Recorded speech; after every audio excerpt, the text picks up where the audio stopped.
In moving to the United States, Svetlana Alliluyeva became one of the most famous Russian defectors of her time. As the daughter of Joseph Stalin, she lived with a long legacy that followed her despite moving across the world to get away from it. Joining us now for more on that legacy, we welcome back Rosemary Sullivan. She is the author of Stalin's Daughter, The Extraordinary and Tumultuous Life of Svetlana Alliluyeva. Hello again. What a great title, because life is, as we established last night, her life was extraordinary and tumultuous throughout, really, since being a young girl. But I want to talk today about her life after her father, Joseph Stalin, dies. So he dies. She's still at this point in the USSR, of course. What purpose does the Politburo have in mind for her?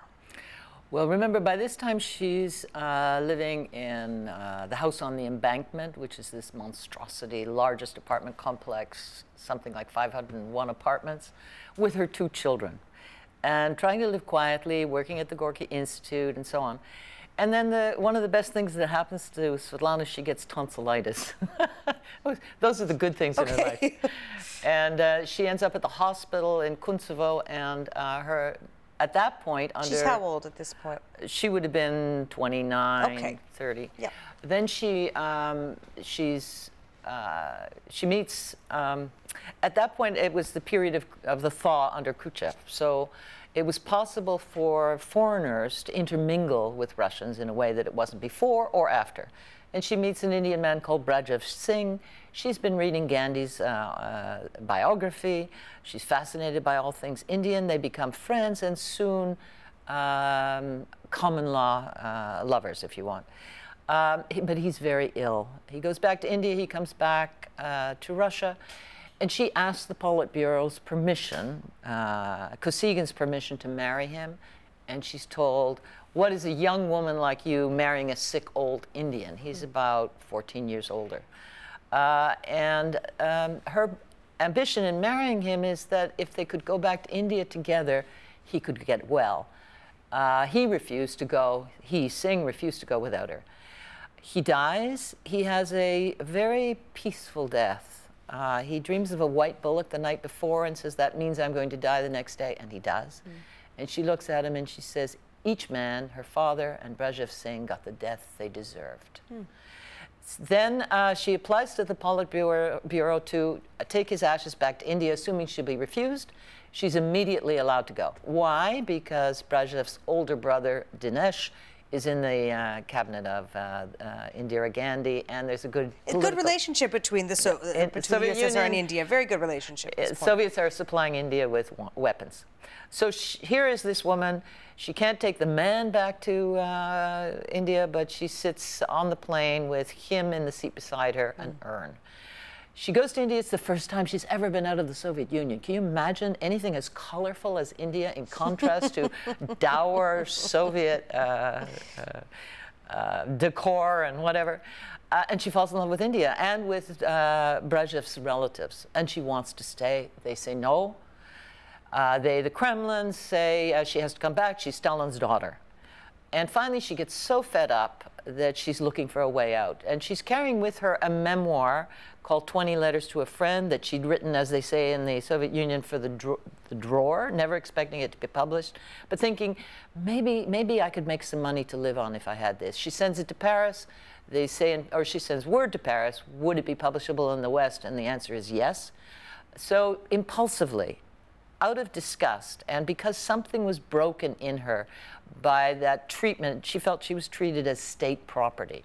She walks into the U.S. Embassy. She's been reading Ambassador Bowles' ambassador's report, the American ambassador to India, and she thinks, yes. So she just walks into the embassy, and there's a great moment when they sit her down, and Bob Rail, the second secretary of the embassy, is brought in. He's in charge of defectors. And she says, you probably won't believe this, but I'm Stalin's daughter. And the consul Huey says, you say you're Stalin's daughter, the Stalin? I mean, how many Stalins are there? They check the CIA, the FBI, the State Department. Nobody knows that Stalin has a daughter. There are no traces. Bowles says, if I don't hear, she has about 4 hours before the Soviet embassy discovers she's missing, I'm putting her on a plane to Rome and then to the United States. When she's in the air, there's a cable from Washington. The Undersecretary of State, Foy Kohler, says, kick her out, have nothing to do with her. He's working on détente with the Soviets, a rather naive idea, according to Robert Rail. And so he doesn't want Svetlana derailing the process. So they look for a country. They sit her in Rome for 5 days, looking for a country to take her. New Zealand turns her down. Australia turns her down. I don't know where Canada stood on this. And finally, the Swiss say fine. So she moves to Switzerland. She runs into a terrible piece of gossip. The Germans had dropped pamphlets on the Soviet Union in 1941 saying that Stalin had hidden gold in Switzerland in case he lost the war. So people assume that she chose Switzerland to get her father's money. Meanwhile, the Americans decide that the best way to get Svetlana to the United States, not as a political defector, is to sell her memoir. The memoir sells for $1.5 million in 1967. Only Churchill's memoir had sold for that amount. So she enters the United States as a millionaire. Okay, I want to back up 2 steps because I've been sort of harping about this about your book, but it's great, but what makes it especially great is that it is this portrayal of this woman as an individual, but also the politics of the time. And she's a mother at this point. So she basically, I'm being a bit trite here, but she basically says, see you later, kids. I'm going to build a new life. I'm fleeing. She has no qualms about leaving her children behind? You know, this is always held against Svetlana. Her daughter was 17. Her son was 22. The daughter was on her way to becoming a volcanologist. The son was on his way to becoming a surgeon. They were surrounded. They had their fathers, Zdanov and Morozov. They had family. She knew that if she walked into the embassy, the rage would be directed against her, and indeed the KGB made an effort to extract her, i.e. kidnap her back, and looked for ways to sabotage her, but her children would be safe. They wouldn't be sent off to some mental institution or whatever. For me, what's astonishing, and then she wrote an interesting piece about Boris Pasternak in which she asked herself, did I realize I would be really cut off from my children? And she said, no, I didn't realize it. And she spent all her years in the United States and in London and whatever trying to reconnect with them. Right. So I think of a system that makes it impossible for a mother to visit her children or children to visit their mother.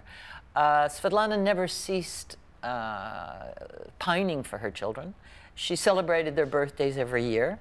And always tried to find a courier to reach them because she knew for her to speak to them directly would be impossible. Yeah, I mean, it's easy to sort of cast stones, but imagine that situation. There was no kind of right answer. She either had to go by herself and take the risk. Okay, and the other assumption that one would make is that this is Russia and the United States. Wouldn't the U.S. government just be like, amazing, you want to come defect to America? Yes, here we go. But they weren't. They weren't. It was on the level of, say, Franklin Delano Roosevelt's, child defecting to the Soviet Union. I mean, what a repudiation. So it should have been an opportunity for the Americans, and they didn't see it that way. In fact, they tried to keep her under wraps because they felt that, Brezhnev was about to visit. They felt there were big issues, arms treaties on nuclear weapons and so on. And just when Brezhnev came, the Arab-Israeli war broke out, which was complete alienation. And the Americans, had they ever asked Svetlana, she was very politically shrewd. She said, they'll never be able to let go of the propaganda that I was kidnapped by the CIA. Okay, how did the Soviets react? Because the Americans are pretty quiet about it. They're like, yeah, she's come to write a memoir. You know, the fascinating thing about this story for me and writing the book was I always had to try and find both sides of the story. I mean, what's true, what's not true, you'll never know. And I wasn't able to get into KGB archives. I got KGB documents because Svetlana had them. So when I got the, under Freedom of Information, got the FBI files, the thing that J. Edgar Hoover noted was that a KGB operative, Vasily Senko, had suddenly been sent to Washington and New York as a chauffeur. And he had a reputation for extracting dissidents, former KGB defectors. Nothing came of that, actually. But what they did do was, okay, how do we sabotage this book? And this is where, you know, Svetlana, when she warned about how the KGB works, we think, oh, it's this huge violence, etc. It's always very subtle. What did they do? They found a man who was KGB liaison, at least, Victor Lewis. And Victor Lewis came up with the plot, okay, we'll get her book from her children. Their children gave her their book of their mother. They gave pictures, and they reported that their mother was crazy. They had no choice, right? And his plan was to publish the book, edited down, and some of the things that the Kremlin didn't like in the book cut, and it would come out in the summer and preempt Svetlana's own book. I mean, they understood the American market. You don't have 2 copies of 20 Letters to a Friend. And the plot failed because Victor Lewis was able to sell the book to a publisher in London, but then the London Times and the Chatto and Windus had an injunction against the book. That was the mistake, or the step the Soviets missed. But they were outraged because it was the 50th anniversary of the Russian Revolution. Now, here was Svetlana's bad luck again, defecting on the 50th anniversary. It only had been the 49th. Okay, so here she is. She arrives in the United States. How's she received? Like a rock star, really. Apparently, there were more people to greet Svetlana than to greet the Beatles. Ah. So, a private security firm is hired, a PR firm is hired. They want to massage the message.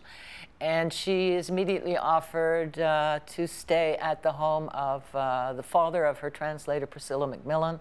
Wonderful man with a great sense of humor. He kept saying, I think Svetlana likes me because I remind her of her father.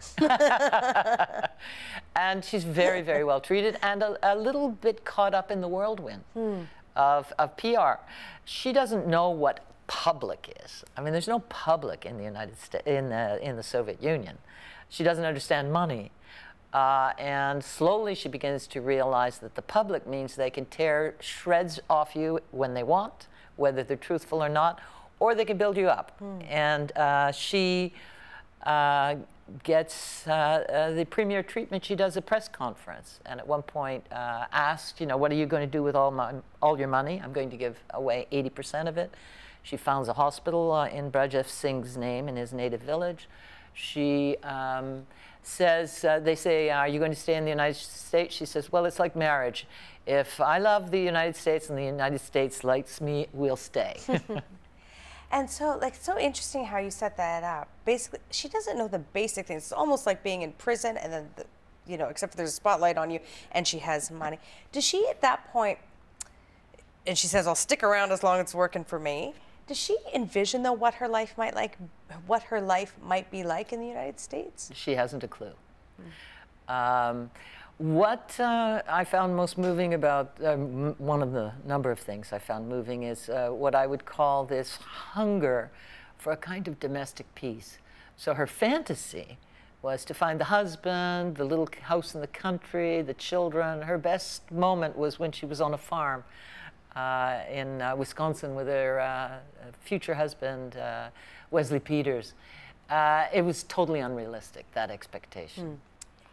Does she sort of negotiate for herself using her fame, daughter of Stalin, to advance herself in society, or is she just like, I don't want anything to do with that? She's the latter.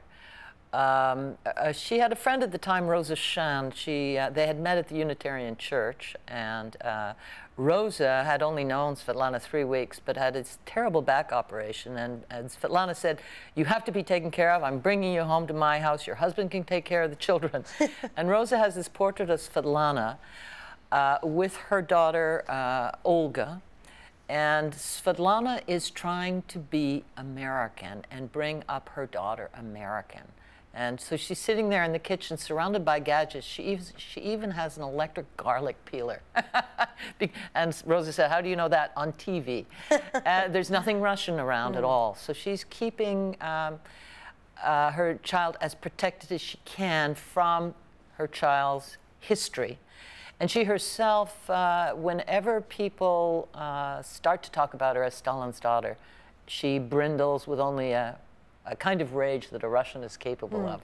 When she marries Wesley Peters at the Taliesin Foundation and discovers that people come not only to tour the fellowship, the beautiful architecture of Frank Lloyd Wright, but to see Stalin's daughter, she's outraged. She's outraged. Outraged. And what about other Russian exiles? What are they making of her at this time? Initially, for instance, Tolstoy's daughter, who lived in outside New York, feels she's a very compelling woman. Because you're part of an exclusive club, to be honest. Yeah. She donates about $350,000 of her money to organizations like Tolstoy's Refuge, to exile presses, to refugee children, etc. But gradually, because she's not willing to be verbally, aggressively anti-communist in her statements, the community isolates her. Why is she not willing to speak out publicly? Because she thinks it'll be, they'll have consequences for her children back in the Soviet Union, and she's protecting them. The feeling of the Russian exile community would seem to be that Svetlana was unstable, uncooperative, a difficult woman, Stalin's daughter. True, any of that? I mean, is that a true portrait? Half true, half true. When Svetlana, many of the close friends who stayed close friends would say that Svetlana was like a woman with one layer of skin missing. She was so fragile and vulnerable, despite this appearance of strength. I mean, Svetlana could get what she wanted. She got her passport from the Russian ambassador to India when no Russian could get her passport. She just said, give it to me. And you did what Svetlana asked. She had that kind of imperial power underneath an astonishing vulnerability. I always remember that beautiful scene when her mother's dead, she's 6½. Marsha Peshkova, the granddaughter of Gorky, comes in, and Svetlana's sitting there cutting up a black dress and saying, this is my mummy's dress, my mummy's dead, I want my dolls to wear my mummy's dress. And then writing her father about the wolves howling in the woods in Sochi. Inside, there was this vulnerable child. And so that would come out if you triggered it in any way. And the way to trigger it was to treat her as Stalin's daughter. Okay, so here she is, like I think any human probably having that kind of upbringing, that kind of life, struggling, to put understatement. She makes a decision. She stays in the United States for how many years? She's lost most of her money. She's lost most of her money. She stays in the United States from 67 to 82. Then she moves to England, assuming that England is going to be a place where she can hide. And in fact, she's not a recluse, but she wants privacy. And then here's the plot twist. One of so many. She's like, hey, time to go home. Let's go back to, let's go back to the Soviet Union. What? Why? Why on earth would she do that? She arrives in England in 1982. She feels she's found a protege or she's going to be the protege of Sir Isaiah Berlin, because he sponsored her with the Home Office to get her a permit to come. He's introduced her to her publisher. She doesn't understand that Berlin is being kind, but not particularly interested. She's finding that no publisher wants her third book. She did a second book called Only 1 Year in '69. And from 69 to 82, even though she's written a book called Far Away Music, nobody wants it. There's a good reason why nobody wants it. It's not Stalin's daughter. The only thing people are interested in is a memoir that gives them insight into Stalin. She's virtually penniless.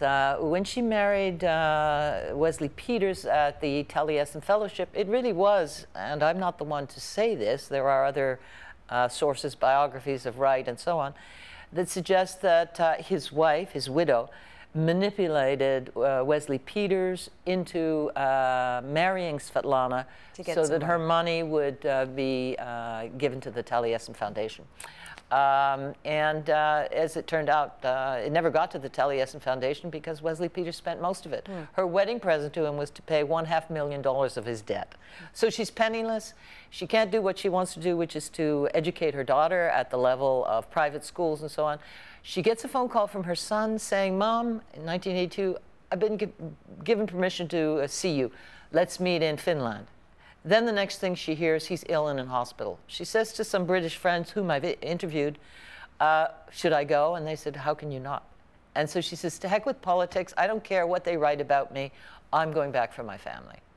And what happens as soon as she gets there, of course, her passport, her American passport, and that of her daughter Olga, who would have been 14 at the time, or 12, sorry, those passports are confiscated, and she's inside the Soviet Union. The Soviets see it as wonderful propaganda. They give her the biggest dacha, they give her a wonderful apartment, they give her a chauffeur, they give Olga private schools. She can get the life she wants, in a sense. And suddenly she realizes she's trapped, and she turns it all down because she doesn't want to be bought. She feels that, so what does she do? She goes to Georgia and spends the next, 16 months of her stay trying to get out of the Soviet Union. One of the things that you learn about Svetlana, she said her favorite book by Dostoevsky, story by Dostoevsky, was The Gambler. She gambled. There was no part of Svetlana that was reflective enough to think her way into the future. So she goes to the Soviet Union on a gamble. She's going to find good schools for her daughter Olga there, But they're either treating Olga like a national relic, daughter of Stalin, or rejecting her as the daughter of Stalin. And she finds herself, again, trapped. And she lived a life that was trapped in so many ways, mentally, physically, practically, politically. At the end of her life, does she have peace, make peace of who she was, Stalin's daughter? When she lives in England from 91 until about 97, she lived as a pauper in public housing. And she'd write to friends, I'm a pretty happy pauper. They have good services here. I get the transport free. She loved reading books. When she went back to Wisconsin to live, she had, as long as you didn't ask any political questions, speak politics to Svetlana, you could have a friendship with Svetlana.